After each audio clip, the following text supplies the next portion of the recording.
It's a pleasure to welcome you to this event.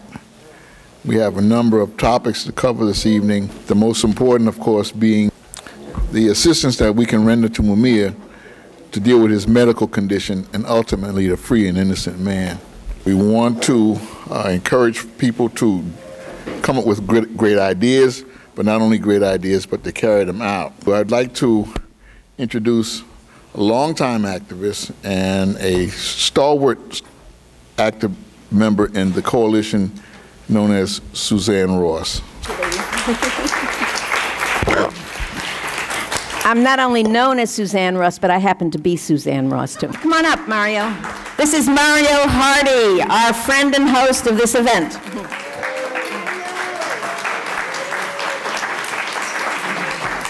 On the move. Thank everybody for being here this evening at All Souls Church. We're very pleased to have everyone with us.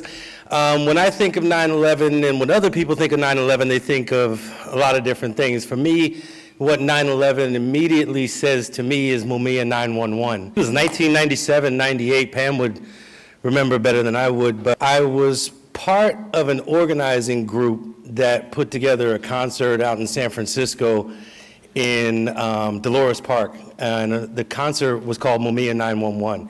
Some of the people who conceptualized it were Boots Riley from The Coup, there was Chuck D from Public Enemy, Michael Franti from Spearhead, Zach De La Rocha from Rage Against the Machine, and a lot of other folks. I was lucky enough to be among the folks who attended and worked on the first Mumia 911 concert that drew about 7,500 people. From that point, repeat that number. 7,500, 7,500 people. We went on to produce that concert for another 13 years, and it grew every year. It topped out in 2001 and 2002 with over 125,000 people at Speedway Meadow and Golden Gate Park in San Francisco, and went on to become the largest single-day festival in the state of California. And it was organized and developed under the banner of Mumia 911. And Michael Franti from Spearhead was the person who really took up the mantle and footed the bill for the concert for 13 years and always made sure that Mumia was front and center and represented with his own words and recordings, as well as speakers and a lot of other things. So for me, that's what 9/11 means to me every year. When 9/11 comes, my thoughts turn to Mumia. Unfortunately, there's still a lot of work that needs to be done. Our brother is still in grave danger. I'm really glad to be able to play any role and be among Mumia supporters on 9/11. This is where I need to be. Thank you all for being here tonight. Welcome to All Souls. So thank you so much, Mario, and please extend our thanks to All Souls staff, whoever, ministerial people, and so on. I also want to thank everyone for coming, everyone who's here, and I want to also thank all the people who've been doing the calling. Every time we send out a message asking, please call right away, we get enough feedback saying they said such and such, they're saying this, they're not picking up, so we know people call. And when we've been at the Department of Corrections and have heard indirectly that the governor, that they definitely know when we're there, and they hate it. They hate when we come to the prison in large numbers. They hate when we come to the Department of Corrections and do our little sit-ins. And they hate when we come to the Capitol building in Harrisburg. And guess what? We need to do more of that. We need to get them to hate it even more, to hate it enough so that they release Mumia. That's what we need to do. And we need to go back into the streets again and again and again till he's out. And in fact, till all our political prisoners are out. And in fact, till they start giving decent medical care. And in fact, till they start abolishing these rotten prisons. So obviously you all know that once again, Mumia's life is in danger and has been in serious danger. And that he almost died. And that's not rhetorical, that's not an exaggeration. As you know, on March 30th, when he was rushed to Schuylkill Hospital, he was in diabetic shock, just points short of diabetic coma, which is essentially brings you in a tantamount. We have some doctors and nurses here who could probably say more about it, but he was that close to death. And when his family went in to see him, they wouldn't let anybody else in. They let his brother and his wife in for a half hour at that hospital. I remember when they came out, how they looked, how they spoke, how shaken they were, because Mumia did not look like he was going to make it. And we celebrate tonight that with all the intervention from around the world and the insistence that they cannot let Mumia die, that he's with us, not in body in this room, but he's alive today and fighting like crazy to keep living. So that's the situation we're in. But that brings us, you know, as you know, this isn't the first time Mumia's life was in danger. So back in 1990, but perhaps this was the most dangerous. Even though a death warrant was signed in 1995 and in 1999, and they were planning and intent on killing him, they didn't actually kill him, and they didn't come as close as they did this time. So that reminds us about how much they never stopped in their struggle to kill him. And when he got off, we always say this, that when he got out of death row, they were devastated. And by they, I mean all the forces that want Mumia dead and want him silenced, not just dead, but silenced. The cop's wife, the so-called widow, I mean, she is a widow, but she plays that role in such a destructive, vicious way. It's obvious that she cares a lot more about killing Mumia than about her former husband. As far as I can tell, she rarely conveys anything, any real love for him, but she sure conveys a lot of hatred. And she's in cahoots with the DA, with the Fraternal Order of Police, first and foremost, and so on and so on. And some of you may remember that when Mumia got out of death row, she said something to the effect, he's now going to be with who he deserves to be with, and hopefully they'll take care of him. And no one stopped her. No official said that's a death threat.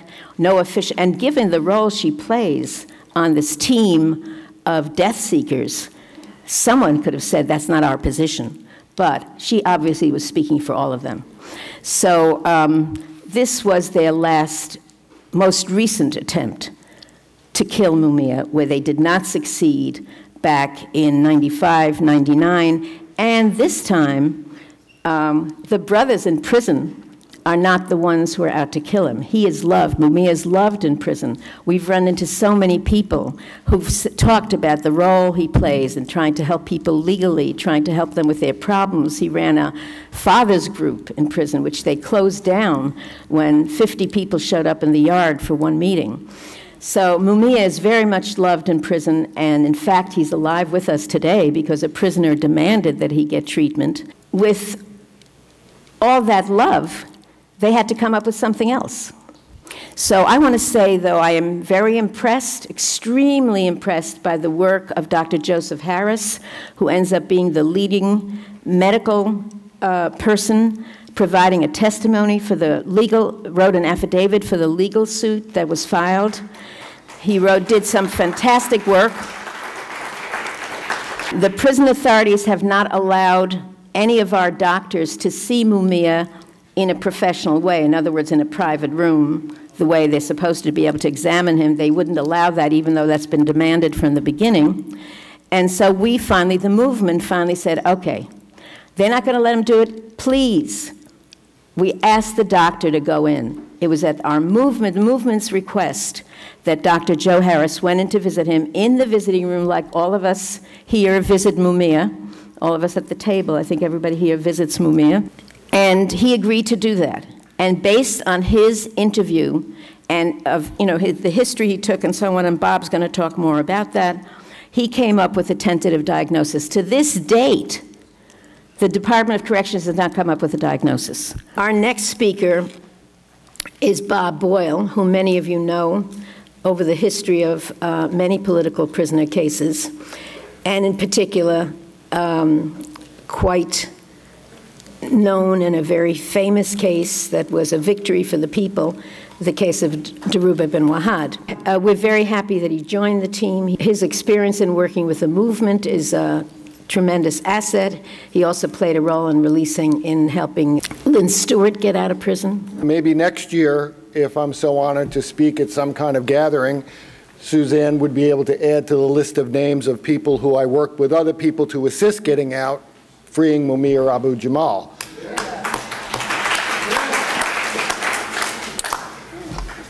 Because that's the real goal, right? We need to save his life in terms of his medical situation, but we need freedom for him and all the political prisoners, and many others as well. This evening, because there's a lot to talk about in terms of his medical and in terms of some of the legal efforts that are going on, I'm going to be really just giving you some information. So it might come across as dry, not as analytical as the people who have been speaking before me and will speak after me, but I feel it's important, and one of the roles of a lawyer in the movement, a lawyer who is part of the movement, is to do his and her job in terms of giving you all the information so you all can take it and use it in the political struggle, which hopefully the legal and the political struggle are complementing each other. Mumia's current situation with his health began to manifest itself in around August of 2014, when he began to have episodes of this skin rash. And most of what I'm saying here tonight is public information. I don't want people to think we're talking about some private, confidential, as many of it should be, medical information. This is stuff that has been filed in court. So he started to get this rash over certain parts of his body, and it was itchy. And it came and went. Initially, it was able to be treated with, some of that even over-the-counter cortisone cream, and it would go away, but it would come back over the next few months. Nothing was done in terms of follow-up to determine what could be the cause of the rash, the underlying cause of the rash, but he would just go to the sick call whenever it came up. They gave him this, and he would use it, and it would come and go. Then it started coming back more and more. It started appearing on other parts of his body, not just behind his knees or in the joints, but his chest, his back, his face. And this was around the end of August of 2014. Once again, with a little bit of treatment, it would get kind of better, but not really, not even going back to the way it was before. It kind of stayed consistent. And to say it was an itchy rash is really to not do it justice, because if all of us have had constant itches, be it from bites or from something else, and that's pain. When you live with that, that's pain. It's not just an itch. Because the Department of Corrections likes to call it, well, all he's complaining about is an itch. But that's pain when that's happening 24/7.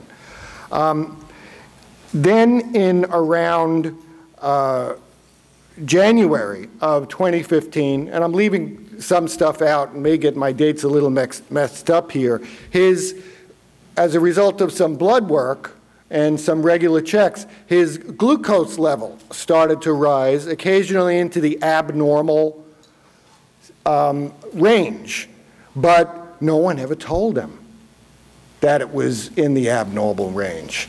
And so throughout January and into February and into March, it's now upwards of around 400. And those of you who either have diabetes or know people who do, you're getting, that's astronomical. And no one ever told him that he was, in this diabetic stage. And before this, he, had no history of diabetes. So this is the adult onset diabetes. And they did, and the cause of this is up for debate. It could be the hepatitis C, the diabetes. It could be the fact that they did give him some steroids at the time, and sometimes steroids, a side effect could be a raise in your glucose level. But the fact remains, whatever the cause was, they didn't tell him. They didn't tell him that his glucose level was now in a dangerous point. And so at the end of March of this year, 2015, March 30th, as Suzanne described earlier, he fell into diabetic shock. He lost consciousness. And were it not for some of the prisoners who knew and loved him, Suzanne did not exaggerate, he very easily could have died during that episode. And he was finally rushed to the hospital, where I think his glucose was now over 500 at this time. And, which is, once again, astronomical and can cause, you're in danger of death just on the basis of that. While it was only about a 2-day stay at the prison at Schuylkill, which is not far from SCI Mahanoy, where he was and is currently incarcerated, blood work was done at this hospital. And it revealed not only the abnormal glucose level, which they were able to bring down with some emergency treatment to ultimately within kind of a normal range, but he also had anemia.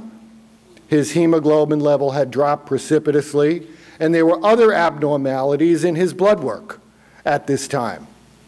Now, the prison system, had known since about 2012 that Mumia had the hepatitis C antibody, which is just the basic first-level test. Doesn't mean you have hepatitis C. And what needs to happen after you learn that you have the antibody is follow-up testing needs to be done to see if you have a viral load, which means that it's active, and to see what genotype you have. Neither of those tests were done. So all that was known was that he had the antibody for hepatitis C and not an active case. So, the blood work that was, if not before, that was done when he was at Schuylkill certainly placed the Department of Corrections on notice that in addition to the diabetes, there were serious issues going on. And in addition, he had this diabetic shock, and this rash and skin condition is not going away. And it's getting worse. When he comes back to Mahanoy, the rash is now covering 70% of his body.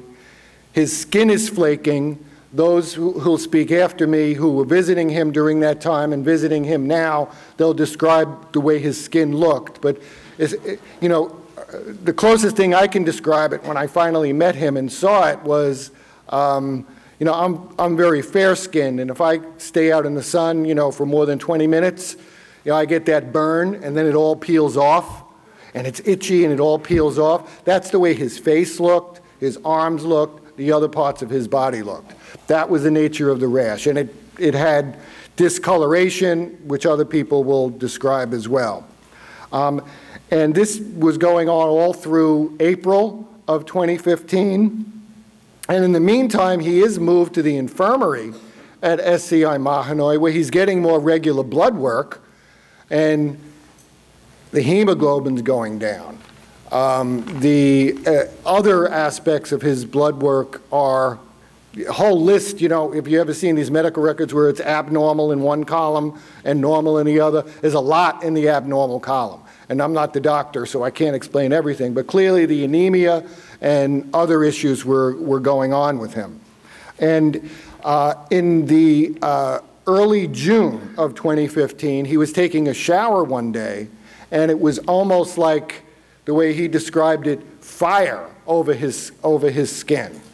And he was again taken to the hospital, and this was a place called Geisinger Medical Center in Pennsylvania, which is known to be a good hospital for the middle of Pennsylvania. And he ended up being there for 8 days. Of course, during those 8 days, he was denied visits with his family, with his supporters, and even his lawyers. And he was essentially held incommunicado. But during that time, they did a whole host of tests on Mumia and ruled out a lot of things as the cause of the anemia. He didn't have blood loss. They ruled out many different kind of cancers. He said that they were taking so much blood, every day he felt like a vampire. I mean, they were testing him, and sonograms, and CT scans, and colonoscopies, and endoscopies, and, they could bill all of this, you understand, to the, so they're earning a lot of money while they're doing these tests. In addition to, they should probably be doing the test as well, but, hospitals and doctors love to order tests because they cost a fortune, and the taxpayers have to pay for it, ultimately. On the 19th, he's returned to Mahanoy, and what's interesting is in the discharge papers, when Suzanne told about, there was really no diagnosis for his skin condition other than eczema, which can be caused by 1,000,001 things. They ruled out a lot of different kinds of cancers, other causes for his anemia. But Geisinger did state in their discharge report, this man has tested positive for the hepatitis C antibody. You, prison system, should follow it up, conduct the necessary follow-up tests, and treat him if that's appropriate. And this is right in the discharge report that he got from Geisinger. Now, also at Geisinger, they did treat the skin condition with really palliative means, not the underlying cause, and it did get better for a while. They had him on these steroid creams and wraps and every day, 4 times a day. And it did get better. By the time he got out of the hospital, it got significantly better. But once he got back to the prison and was not giving the treatment, and you're not treating the underlying cause of the skin condition, and you're not even trying to find out really what it is, it went back to the way it was. And it was around this time, as Suzanne was speaking about, that that movement folks arranged for Joe Harris to go in, and who examined him in the visiting room, and he practices in the Bronx and serves the community, sees a lot of hepatitis C, sees a lot of these diseases, and knew from his experience that this skin condition is likely a manifestation of the hepatitis C, as is anemia, as can be adult onset diabetes. All of these things can be a manifestation of hepatitis C. And so it all cried out, since he doesn't have all of these horrible cancers, which thank goodness he doesn't, as a result of the Geisinger test, if you believe those results. But everything points to the fact that it's probably the hepatitis C that is causing all of these issues. He had an abnormal sonogram of his liver. The CT scan showed abnormalities. The doctors can describe these, equations they use on different blood levels, and they came up with our consultant doctors, and I have to mention Barbara Zeller as well, working with Joe Harris, looking at the blood figures, saying, there's damage to his liver. And so this is an active case of hepatitis C. It should have treatment. They're not giving treatment. About a month ago, we went to court and filed a motion for a preliminary injunction in the United States District Court for the Middle District of Pennsylvania, demanding that the hepatitis C treatment be administered to Mumia, or at a minimum, and in addition to that, this skin condition could be treated, although not cured, with Joe Harris was talking about a combination of zinc therapy and some creams. And they've even denied that. And they have... How much zinc costs? Oh, yeah. I mean, it's the zinc that you can buy in GNC. I mean, it's not anything... But the reason why they won't do it, I think, is if the skin condition was alleviated or cured with the zinc treatment, it would definitively prove that it came from the hepatitis C. Because this skin condition is not, you don't see it when someone doesn't have hepatitis C, only in extremely, extremely, extremely rare cases. But it goes along with hepatitis C, because the Department of Corrections position in papers just filed yesterday in answer to our preliminary injunction motion is the skin condition is just eczema. We're going to treat it. His viral load is low. The liver shows no significant damage. We'll continue to monitor it, but we're not going to give him the drug. And I'm going to close in a couple of minutes, but I just want to talk about the situation with the hepatitis C drugs. One of the good things that happened in the last couple of years, and I think Sophiyah's got to speak more on this, is that there are now drugs available which have virtually no side effects and which have a 90% cure rate for hepatitis C, if you have the most common hepatitis C viruses, which Mumia falls into that category. Why don't they give it to everyone? Well, it costs between, I've seen estimates as little as $40,000 a person to $90,000 a person to be treated with these drugs. However, it is now, as of July of 15, the American Liver Society, or whatever those things are called, but the leading organization said everyone who has a viral load, irrespective of whether they have symptoms, should be treated. Everyone. Because you don't have the side effects of the old treatment anymore, which made people sick for a year, and half the time it didn't work. So there was a logic to the wait-and-see attitude back, a few years ago. Now there's no logic to it. In fact, one of our consistent enemies, the United States Bureau of Prisons, has adopted the new protocols for treatment of hepatitis, of the hepatitis C. Now they prioritize, and in terms of people who are the sick are getting it first and so forth, but they've adopted the new protocols. Mumia falls within the highest, the most urgent category of treatment because he has manifestations of the disease. He's not simply asymptomatic. He's sick. The skin condition is still there. He's tired. He has the anemia. All of these things make him a candidate for the immediate treatment, as we say in our papers.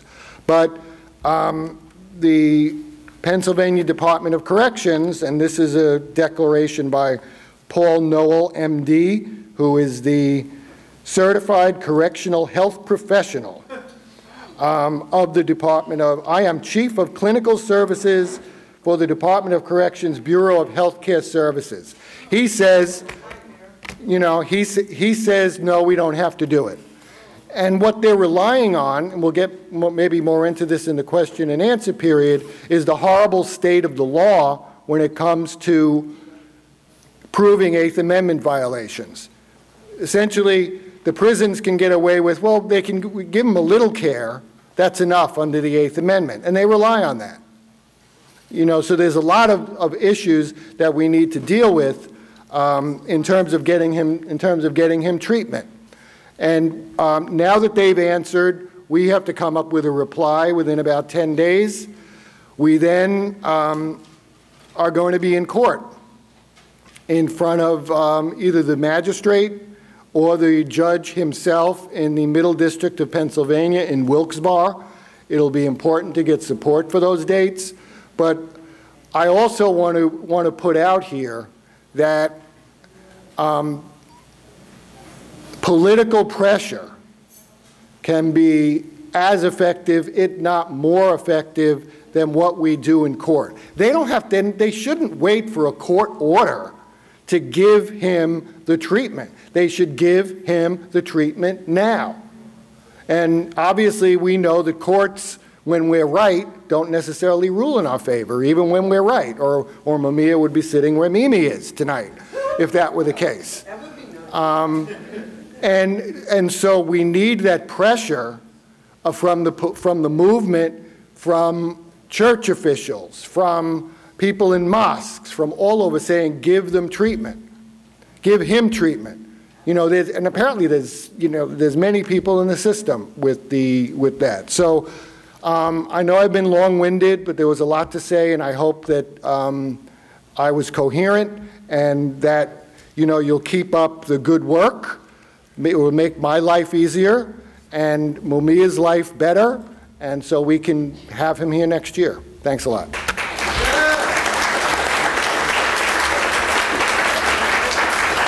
Our next speaker happily is not in prison and is with us tonight and is active all the time, is Johanna Fernandez, who will speak about prison health conditions in general and related to Mumia, whom she saw last week. So please welcome Johanna.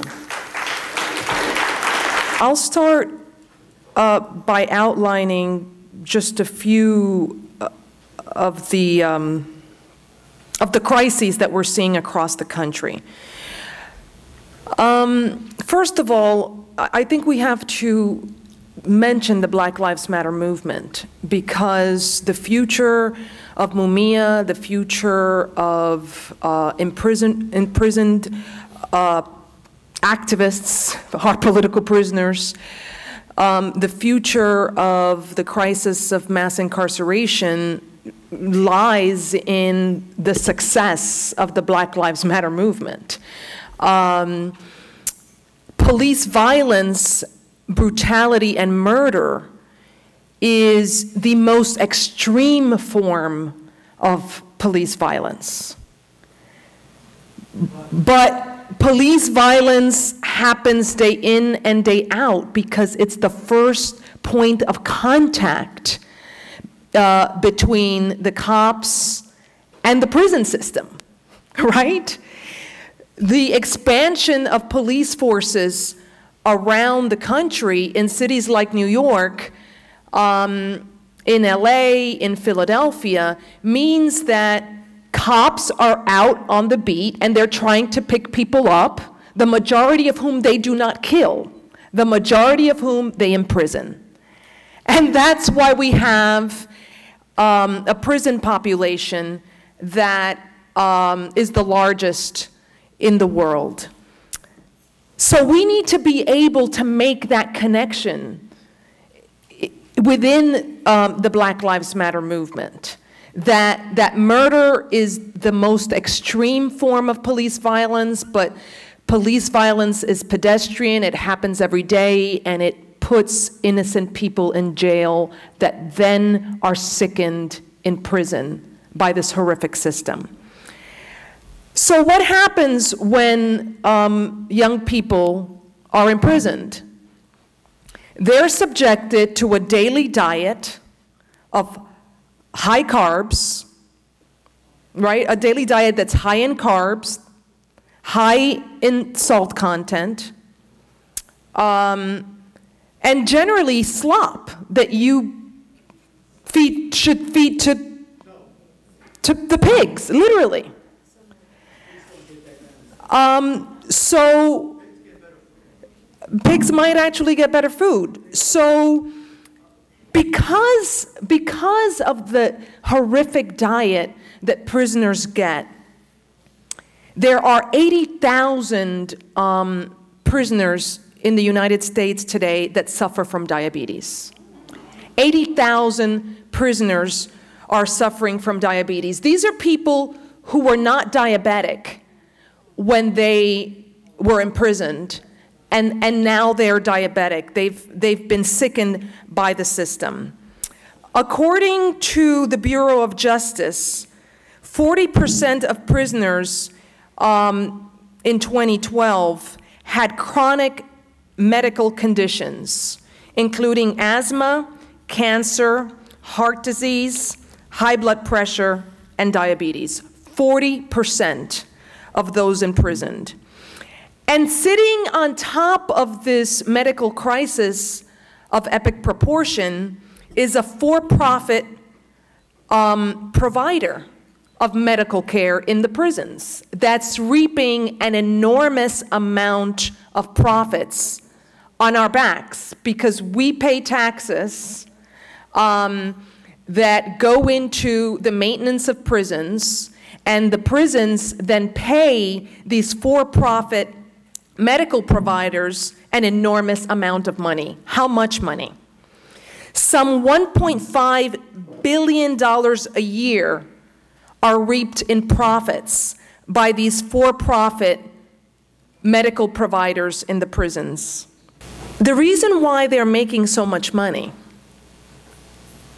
actually it's more profitable to be a provider in prison than it is in regular population, is because these medical providers are engaged in around-the-clock cost-cutting measures. So they're trying to cut corners at every turn, not provide prisoners with the tests they need and the medication they need. At SCI Mahanoy, where Mumia is housed, the company is called Horizon Correctional Healthcare. Horizon Correctional Healthcare, and it provides healthcare to other prisons in Pennsylvania and around the country. Horizon Correctional Healthcare has had to pay out millions in legal settlements because it has given prisoners inadequate and bungled treatment. So prisoners who've been sickened by the incarceration have been treated by this profit-seeking medical provider. They've sued the prison and the medical provider, and they have won millions of dollars in settlements in Pennsylvania alone, because it's been proven that, that they've killed people, bungled their treatment, and offered inadequate treatment. So that's the situation that we're living under in the system.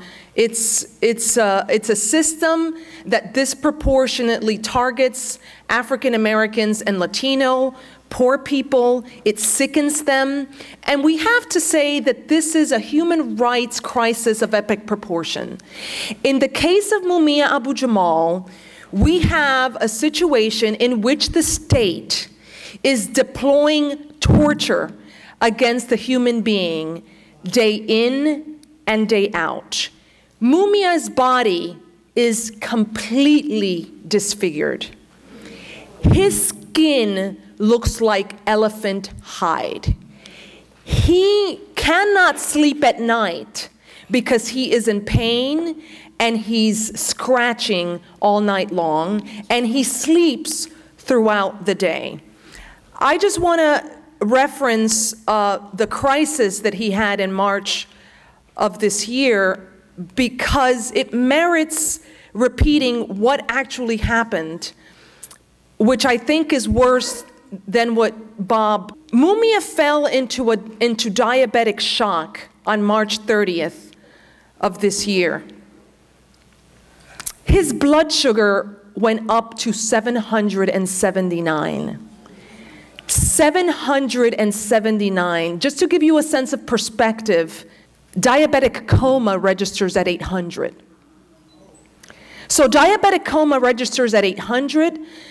Diabetic shock, he was in diabetic shock at 779, only points away from being in a near-death situation out of which he easily would not have awoken.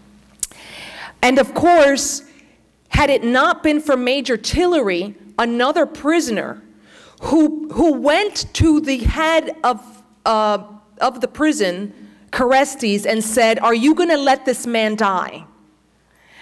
Mumia wouldn't be with us today. And at some point, Mumia recounted to me, or to perhaps it was a group of us, that he was heartened when he heard another prisoner stand up for him, because he couldn't do that for himself. And the cost of that for Major Tillery was that he was transferred out of SCI Mahanoy and thrown in the hole in another prison for months now, for 3 or 4 months, and he was recently released from the hole because of a campaign we launched in his defense, and because there's an attorney that fought for him and represented him. So Mumia fell into diabetic shock with his blood sugar level registering at 779, but also, which is something that no one has inquired about, he had a sodium level of 168, which is, according to doctors, lethal. A salt level of 168 produces brain damage, apparently. Mumia survived. I visited Mumia just last Saturday because Pam got word from someone in the prison that Mumia's cell had been raided. Of course, we needed to know what was going on, so Pam suggested that I visit him, and I visited the next day. And Mumia, his body is disfigured, and he has lost 25 pounds in the last 2 months. He looked really weak. Say how much he lost before. Oh, and when he was in medical crisis, he lost 50 pounds in a very short span of time. So Mumia looks very weak. He was more lucid during the visit than I've ever heard him, but his body is very weak. You should know, because this is going to hit the news soon. Mumia cut his locks, all of them. He cut them himself with a clipper because they were falling out.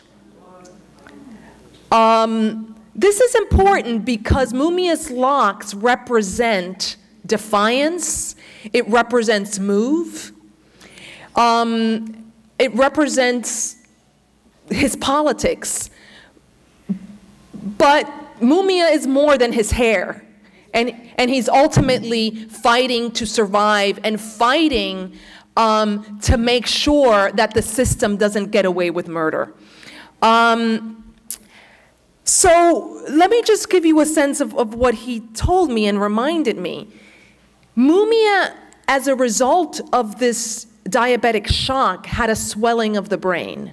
He had encephalitis, which means that, so I asked him, so okay, you look better, you sound better and your face looks better, how are you doing?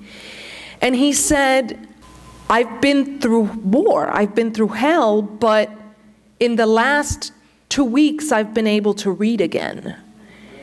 Up until this moment, I've not been able to contain words in my brain. And for me, that is devastating because books have kept me alive while I've been imprisoned. And people are continuing to ask me to produce and to write commentaries and to give talks. But in the past, I was able to do a commentary in my head in no time. I outlined the themes and then I wrote it up. And now it takes me a week to figure out how to put ideas together on a page. However, what we know is that once someone goes through a crisis that's that epic physically, it takes, we've been told by doctors, approximately a year for your body to respond. And it's been approximately 6 months since Mumia fell into diabetic shock. And Mumia is a fighter. So he's reading in half the time. And ultimately, I think that, I mean, I can go on to talk more about Mumia's medical condition. I think what I want to convey is that the state has attempted to kill Mumia, has attempted to kill Mumia's body and Mumia's spirit. But they've not succeeded. because Mumia is reading and he's writing and he's going to come home. But we need to figure out in this room and in this movement how we are going to connect Mumia's case to the larger crisis of healthcare that is tantamount to torture and an international disaster. We need to connect that to the crisis of police brutality, violence, and murder, and we need to connect that to the Black Lives Matter movement. We need to figure out how we are going to convince the Black Lives Matter movement that freeing all political prisoners is the moral assignment of their generation. Because without political prisoners, the sacrifices that political prisoners made in the 1960s and 70s, the Black Lives Matter movement wouldn't exist. I would not be who I am today, a professor at a university. It took the a black professor and a woman in a university. It took the sacrifices of people in the 60s and 70s for this society to be where it is today, even though we have an enormous road to travel in terms of really ending racism. And really, it's going to take a revolution to bring this horrific system down. But that's our assignment. Our assignment is to connect this movement to the movement that's going on out there. And I just want to let people know that Educators for Mumia Abu-Jamal, in collaboration with activists in Philadelphia, and Tony Montero has talked to you about this, Pam, we're hosting a conference in Philadelphia honoring Mumia and all political prisoners on the Black radical tradition. And we are involving the different groups in the Black Lives Matter movement with the objective of connecting the dots and connecting these issues and strengthening our movements. Because what your generation can bring to the emerging movements is experience and a holistic understanding of the problems of the society and the lessons of the past that a newer generation of activists, of Black activists, desperately need. So we need to pump this movement with connections, but also with creativity. And really that's the assignment for this moment. Mumia will be free. The possibility for Mumia's freedom will increase exponentially with the advancement of the Black Lives Matter movement. And this is not just about Mumia. This is about justice. This is about overturning a system that's rotten to the core. This is about all political prisoners. And I just want to end by saying that, you know, a lot of people say, you know, this is not just about Mumia. But if today there is greater attention and more discussion of health in the prisons, it's because of Mumia. Because Mumia fell into crisis, and this incredible movement went into overdrive, and there have been articles since this crisis on healthcare in the prisons.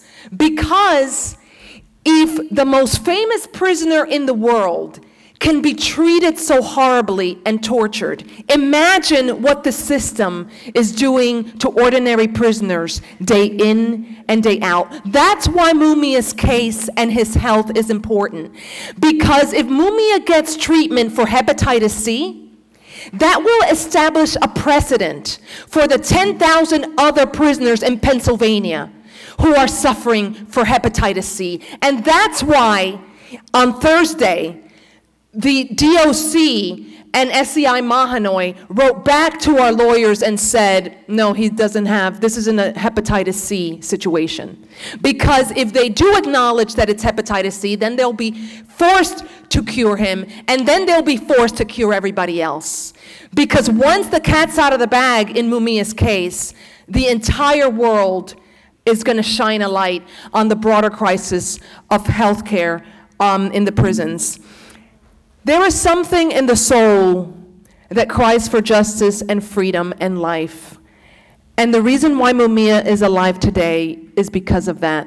The state has tried to execute him on numerous occasions, and it tried to do it again extra legally, but we've won. We need to keep on fighting, and ultimately Mumia is going to be cured when he comes home. And that's why we're here today. Thank you.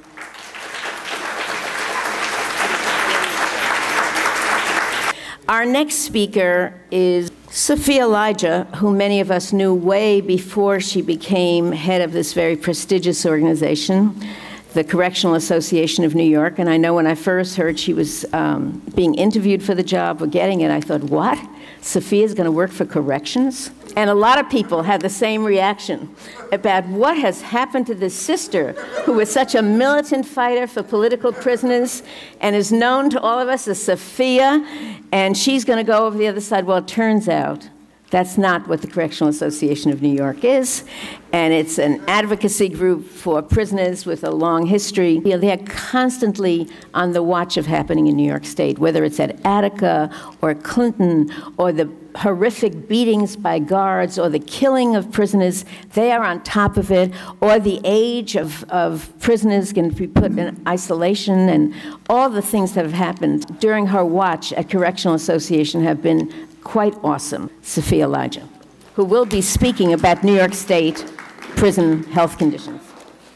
I've worked on behalf of a number of political prisoners for several decades, and I come to this topic from that perspective. The issue of neglect, medical neglect in the prisons, is one close and dear to my heart, having lost some of our comrades with whom I was very close, including Noah Washington and Bashir Hamid, and then Marilyn Buck, who, although we were able to get her out of prison, died 21 days after coming home due to medical neglect. And before I talk specifically about New York, I need to share something with you. I was speaking at an event at the New School last night, and it was an event that focused on a book written by a professor there named Jeff Smith. The title of the book is Mr. Smith Goes to Prison. Now, Mr. Smith was a senator from St. Louis, Missouri, about 5'2", 120 pounds, and white. And he was sent to prison for a little less than a year. So he went to federal prison. Now that in and of itself is very unique. What's perhaps even more unique is that since he came home, he has dedicated his life to expose what he saw in the federal system. And he is also focused on exposing the racism that he was able to see up close and personal as a white privileged man inside the federal system. But the thing, and I'm not going to focus too much on the many interesting and important things that he said, and although I don't usually do commercials for people's books, you should read his. But one of the things that he said last night that I thought really dovetailed with this issue about medical neglect. When he was sent to prison, part of his punishment was that he was assigned to the detail of unloading the trucks that came with the food and putting it in the freezer. And he described the freezer as being about the size of this room. And he was in a work detail where everybody else in the work detail looked like they played football professionally, and then you had him. Okay? And that was part of the punishment. They were trying to send a message to him. So he said he bulked up 30 pounds very quickly, because they would throw these heavy, bags of rice to him, and he'd collapse on the floor, and that didn't look good, if you're trying to hold it together for even during a year.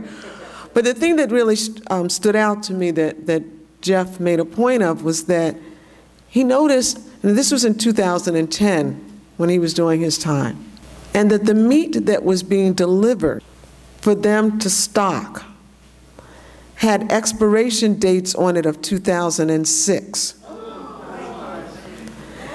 And their assignment was to take the food that was in the back of the freezer and move it to the front and take the 2006 expired meat and put that in the back, because that wasn't supposed to be consumed first. So think about that, and think about the relationship of serving this expired food and the countless inexplicable health conditions that people who are incarcerated manifest. Okay? I don't even think I need to draw dots there. I think everybody gets that. All right, now I'm going to turn my attention to what's going on in New York State. And as Suzanne mentioned, I'm now heading an organization called the Correctional Association of New York. And I would readily agree that name is totally off-putting, and I will assure you that we are working to change the name, because I do not work for the prison guards.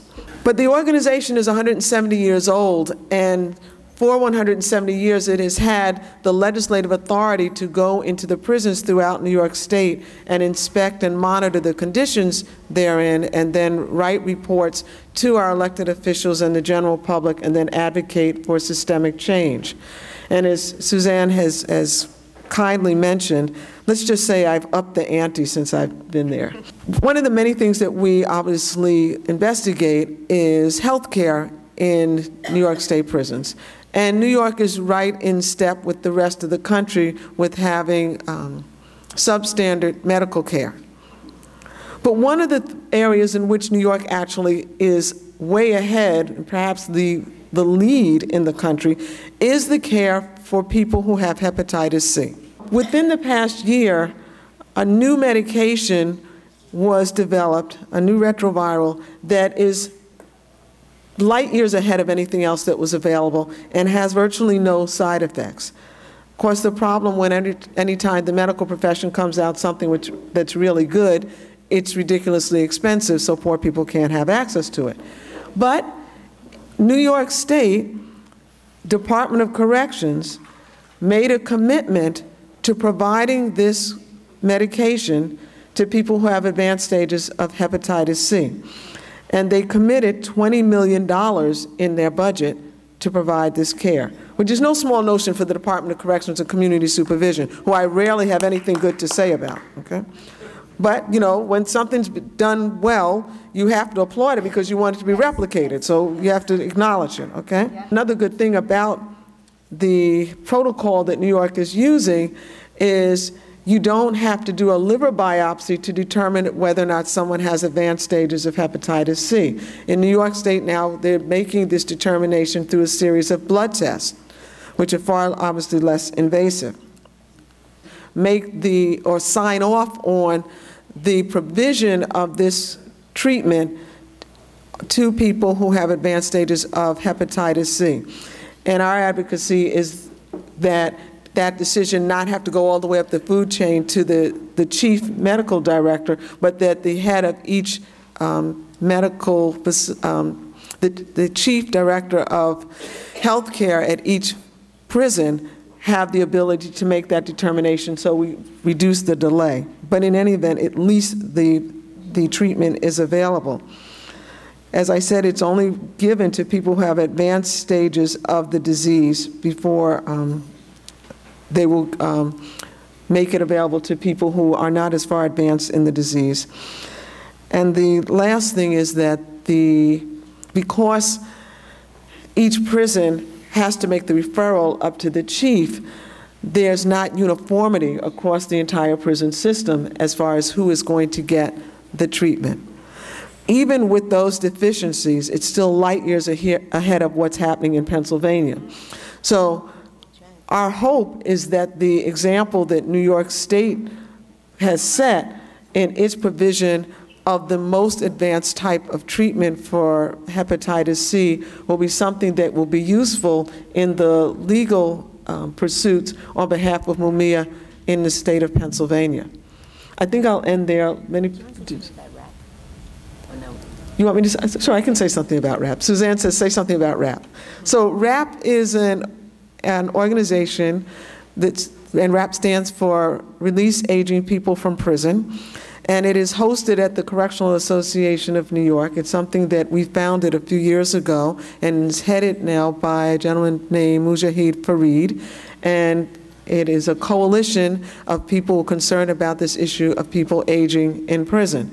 Now, we're not pushing the issue of people aging in prison with the thought that we're now going to throw everybody who's, say, under 60 under the bus. It is another way to go at the issue, particularly of political prisoners, all of whom are 60 and above. And the fastest growing segment of the prison population are the folks who are 60 and above. So it is another way to take a stab at the issue of mass incarceration and use an issue that's hard for the prison administrators to push back against, because you can't argue there's a public safety or risk to public safety of somebody who's walking around with a walker. I've never had a client who struck anybody with their walker. Not likely to happen. So that is why that we've used the issue of people aging in prison as another angle to go after the mass incarceration trouble. Thank you very much for having me. In this society, because of its inherent injustice, automatically it creates political prisoners, because when people are subjected to this kind of injustice over centuries, the notion of rebellion is the proper and appropriate response to these conditions. And so we're asking you with great appreciation and humbleness to give what you can. We're going to bring on our keynote speaker this evening, Pam Africa. We're all here behind the fact that we know that this government has one plan for Mumia, and that's to murder him. They want to torture him to death before all of us. And I'd like to know, who the hell do they think we are? You know, we done rumbled toe-to-toe with them. We done did things that people said cannot be done. And, you know, I just want to remind some people that's here of the mighty things that we have done and are in bringing Mumia off of death row, and ultimately we're going to bring him home. And, but, you know, some of us forget the power we possess. And I'm going to go back when Governor Casey was in, and we found out that they were planning on executing Mumia. This was the first time. We were told by lawyers to back off, don't bother the governor, because if you bother the governor, he's going to sign the death warrant. And then they said, you know, well, you can never go to a governor before a death sign. That's something that you do at the last minute. But I'm saying, you know, we think outside the box. We do those things that these people say can never be done. And how we do that, and we gather people who truly believe that this system must be taken down by any means necessary. It meant gathering all the people together. Democrats, Republicans, and you know, libertarians, you know, you name it, and we pulled all the people together. Panthers, Young Lords, and you know, the movements, Muslims, you know, you name what it is, street people, and because we got one common enemy, that's corporate America, and this government puts these pawns, these cops, these judges, these politicians in between us to tell us what we can and cannot do, what their laws say. Because if we find a law that we can come through for our aid, they'll turn around and turn it over to the best for them. But when it comes to the case of Mumia, and you know, and other cases, but I'm talking about the case of Mumia right now. And I'd like to properly introduce myself. My name is Pam Africa. I'm one of the ministers one of the ministers of confrontation for the MOVE organization. And this activity of Mumia was given to myself and other MOVE members. In fact, every man, woman, and child, babies in the womb and babies to come. Our activity was to bring Mumia home. And over the last, since 1981, and we was told we cannot compromise. There's nothing to compromise in bringing Mumia home. And over these years, we have gathered with people who believed in compromising and showed them another way, and they came aboard. And those people, I'm saying, you know, people who believed that Mumia was guilty but deserved that no black man should be executed. And we pulled them in. We pulled people in that believed that the death penalty was right, but except when it came to Mumia. So I'm saying our job is to educate people on what is going on. A lot of people who believe that the death penalty was right then are some of the strongest, staunchest people that fight against the death penalty today. And people who believe that there was no such thing as political prisoners now know that there are political prisoners. Some have become political prisoners themselves, you know, in this time.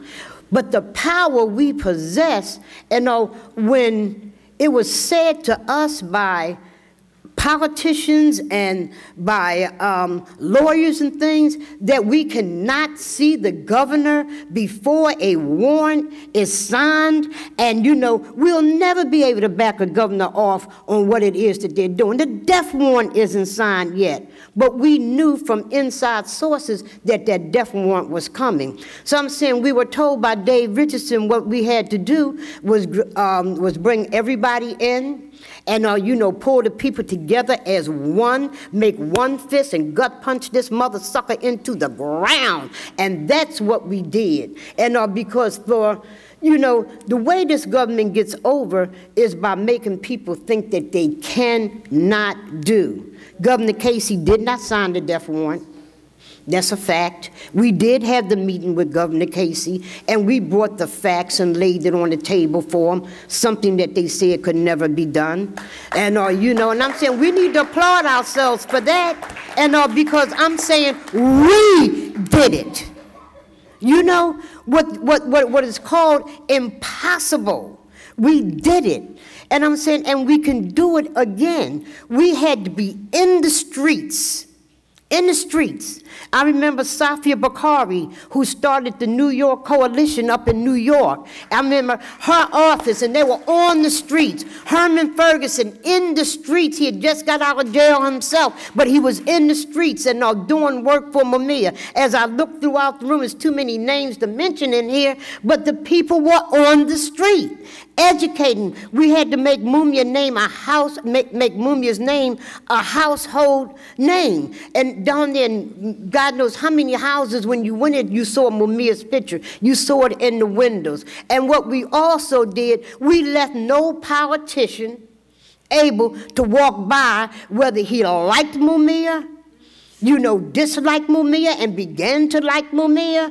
And, we had to confront them all. We were at their houses, and, we were at their businesses. And, we took to the streets sporadically. And, we decided to do something. Well, let's close the street down. And we did. We went to the news media, shut them down because they wouldn't tell the story of what was going on with Mumia. Or when they did tell the story, the monsters lied. They lied. And so I'm saying, by the force of the people is what got Mumia off of death row. When they signed that first death warrant, Governor Ridge, his claim to fame for the Fraternal Order Police, what he was going to do, he was going to execute Mumia. Well, we met him day one when he stepped in office. I'm looking through here, I see a lot of them. Back that mother sucker down too.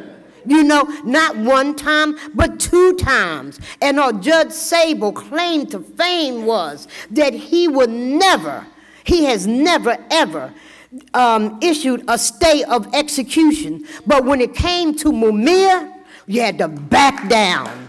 But what I'm saying, it's us. It's us.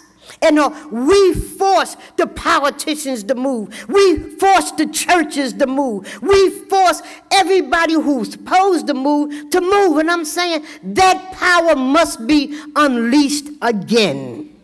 And it must be unleashed. Because I'm saying for them to think that we're going to sit by and allow them to torture Mumia to death.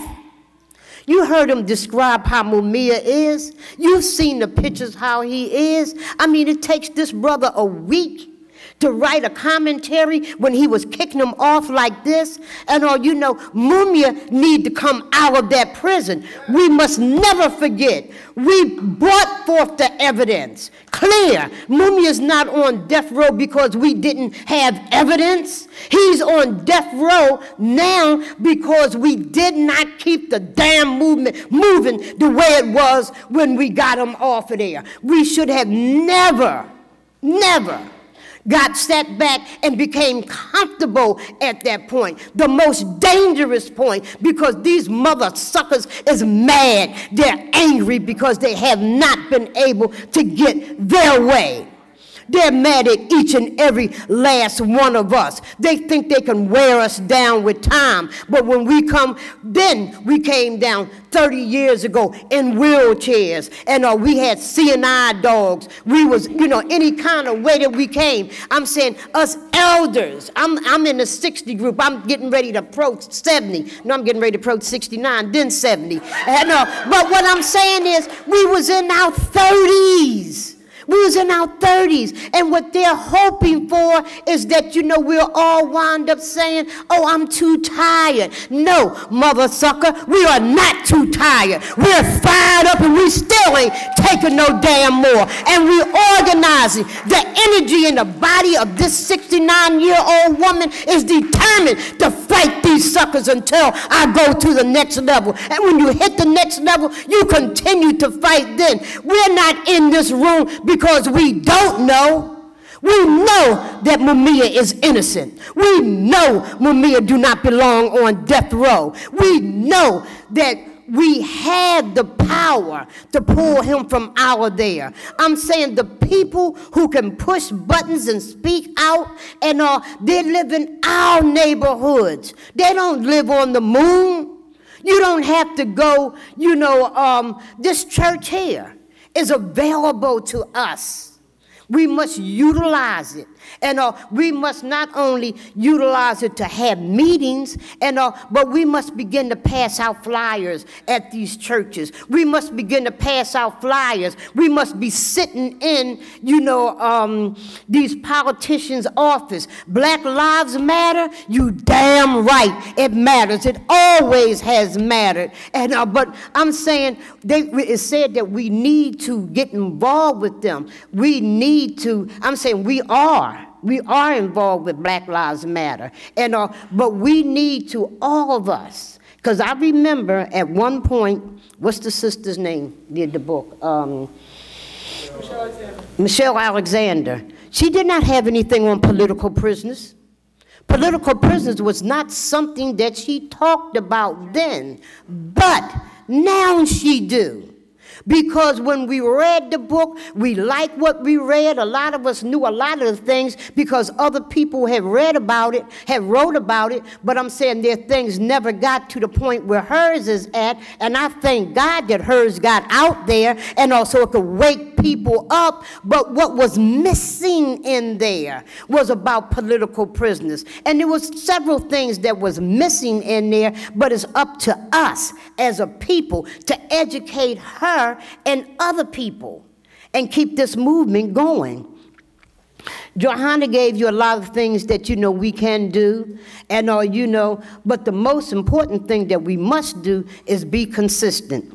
John Africa has taught Move people, and he gave us this activity with Mumia, and that we must be consistent, persistent, and keep a strong foot up the behind of this system and let them know that we will kick it straight on up through your mouth. And that's how you must deal with this system. And you know, you have got to continue And when people come here, and I'm saying we heard a lot of talk already tonight. What I want to know is what can different people in the audience do? You know, what is it that you can do?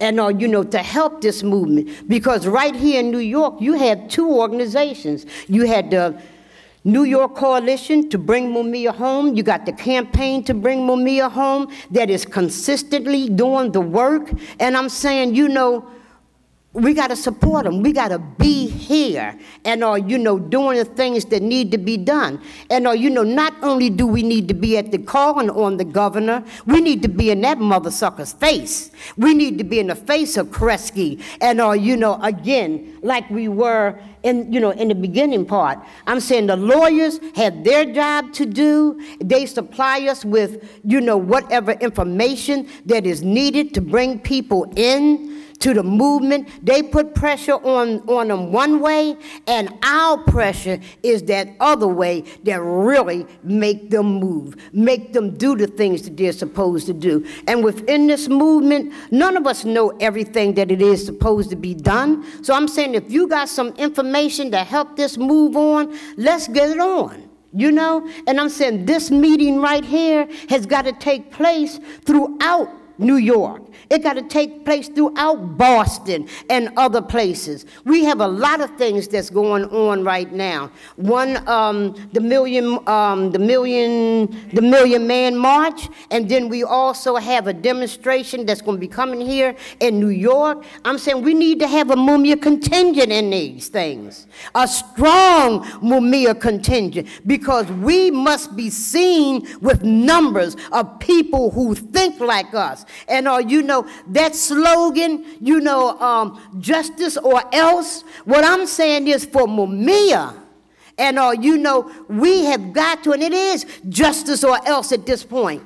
It is justice or else at this particular point. And I want to know, you know, if, you know, and I'm not talking about just going to the march, and because it's justice or else today. That's right. And anytime this government, this prison can tell you, after all you heard that happened with Mumia, the end of their thing is that we'll monitor, and unacceptable. These people need to be charged with an attempted murder. Is that possible? This is what they're doing. If and they knew that I'm in the process of killing somebody, how many people are going to jail now for the thought? They're carrying out the act. Let me tell you, when the doctor from California was able to talk with Mumia the first time, and he found out, and they got part of the medical records, he found out that the medication that they were giving him caused him to have all them problems he had. Okay, right after that, and you know, they got corrected on that. A week or so later, I'm on my way up to the prison. I get a call from Brett, one of the attorneys, to tell Mumia to, you know, to call the doctor. Well, to make a long story short, and what it was about was the medication, the second medication that they were giving him was detrimental to his health as well. It had the same thing in it, some of it, that was detrimental to his health as the first one did. But they knew it because it was said that it was written on the bottle. I want to say, you know, come on, you're monitoring. I'm saying they took Mumia through all those tests. They took Mumia through, after they gave him the test, they turned around and said that, you know, we want to give him a liver or a kidney biopsy. You know, they wanted to do that without, and then before they said that, these monsters had the nerve to say to us, I'm in the church, so I'm trying to be, and if one slip out, you know, I'm trying hard. What they said was that, you know, when that medication didn't work, you know, and then they took Mumia and hit him out. His wife couldn't get no phone calls. Mumia couldn't phone his doctor. He couldn't phone his lawyer. He couldn't phone his wife, who they had not too long ago lost their daughter. You know, Goldie had passed, so I'm saying, you know, it's a whole lot of things happening here. Mumia has a brother that's been on the front line that has cancer, and the tension, the stress from what's going on is killing him. It's already killed one of his sisters, and Lydia, and you know, who had cancer, and she said in the film, she said it's not the cancer, it's the stress that's causing the cancer, and it took her out. I'm saying the torture that it's doing to Mumia, the torture that it's doing to the family, the torture that it's doing to each and every last one of us. And they think that we're going to sit by and wait for them motherfuckers, for them to turn around and say that, you know, we're monitoring when we see a clear pattern of murder taking place here. Again, we see a clear pattern of murder. And they tortured Mumia when he came from all those tests that Bob was talking about. They said that they wasn't going to give up the medical records, and then the lawyers, in order for them to get into the prison, they had to call them first. And this is retaliation for the work that we were still doing, and the fact that, damn, they thinking in their mind, die, nigga, die. You heard about the book. They want him to die, but Mumia is not dying. Mumia is fighting. Mumia is fighting because they're dealing with some shit that they ain't never dealt with before. They dealing with a force that's impossible for them to take down. It just continues to build and build and build and build in a mighty movement. What we see in this room is not representative of all that is fighting for Mumia. I'm saying each person in this room represents God knows how many more that's waiting for us to come back and tell what is going on and what we are going to do. We want to let them know we're not backing back, not one damn bit. Your writings of what it is that you're going to do and is not acceptable to us. The lawyers is filing more papers, but I'm saying they can file all they want, but unless we stand behind them, stand in front of them, and approach these people, it don't mean nothing. And all you have to do is look at all the Shaka Sankofa. And, you know, I'm saying look at all the other people who had a movement, but it wasn't consistent. And we are still with Mumia. We are still putting pressure on him, and we got to continue. But we got to have these meetings throughout the city. If the death warrant, if Governor Ridge had signed that death warrant, and when he did, you couldn't move for people. You could not move for people. It was all on the radios. It was all on the TVs. And I want to thank our sister that's sitting here from WBAI. And yes, indeed. Yes, indeed. And BAI, the different people who keep us informed about what's going on. And Philadelphia's WURD. I'm saying, you know, even the teachers in the school. Johanna is one. Suzanne was one who teach students in the schools. I'm saying no place. I'm saying in the kindergarten it's important. They must understand what's happening to them. I'm saying if you look, and God knows everybody's looking at what's happening to the youth, to the families of immigrants. And you know it's coming here. You know it's coming here. What's going on over there is going to be coming here. I'm not talking about them as immigrants. We're going to be the immigrants in our own damn United States. Snakes, no, not snakes. And snakes ain't got nothing to do with this. But you got to understand it's coming. So I'm saying the fight that we're building is not only talking about Mumia, it's talking about everything that's happened to us. And, you know, from fracking, you know, people got to understand what's happening there. Not only do you have to get involved with Black Lives Matter, you got to get involved with fracking. You got to get involved with environmental issues. And you got to get involved with what's happening to other animal species of life that's happening here. That's what Mumia was doing. That's what Move was doing. That's why they want to kill Mumia. That's why they want to kill Move. That's why they killed a brother by the name of Fred Hampton Jr. When you had the power to pull people together That's when you're dangerous. From death row he did it. Now from his sick bed. And Mumia called here today. He did not have the strength enough to speak to people today, although he wanted to. And so we didn't, ask him to speak tonight. He had to take care of some legal business. And Mumia would have spoke. He would have said something. And but our response to that, brother, you have said enough. It is our time now to stand and do for you what you have done for so many of us. And that's why we're here. That's why we're here. So look, let's get together now. Oh, am I cool to go ahead and say, let's deal with what it is that we are going to do? How are we going to join up in different things? So suggestions is needed.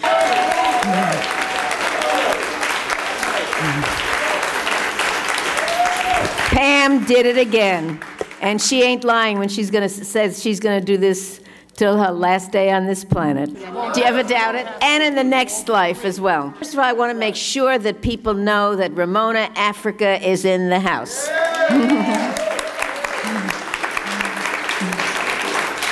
And Ramona just being in the room gives me strength, always, always.